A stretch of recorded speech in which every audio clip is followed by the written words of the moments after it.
Passport చిరిగిపోతే లేకపోతే నీళ్ళల్లో తడిచి damage అయితే గనక డ్యామేజ్ పాస్‌పోర్ట్స్ కేటగరీ ఉందండి. అది మీరు మళ్ళీ సేమ్ అప్లై చేసుకునేటప్పుడు reissue of passport but under damage కేటగరీలో చేయొచ్చు. అదే పాస్‌పోర్ట్స్ పోవడం అంటే మనకి మీ సేవా సెంటర్‌లో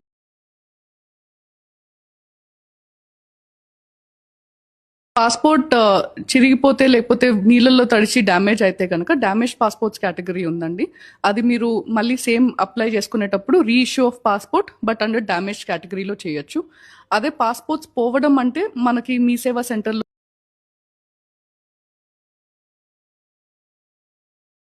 పాస్‌పోర్ట్ చిరిగిపోతే లేకపోతే నీళ్ళల్లో తడిచి డ్యామేజ్ అయితే గనక డ్యామేజ్ పాస్‌పోర్ట్స్ కేటగరీ ఉందండి. అది మీరు మళ్ళీ సేమ్ అప్లై చేసుకునేటప్పుడు reissue of passport but under damage కేటగరీలో చేయొచ్చు. అదే పాస్‌పోర్ట్స్ పోవడం అంటే మనకి మీ సేవా సెంటర్‌లో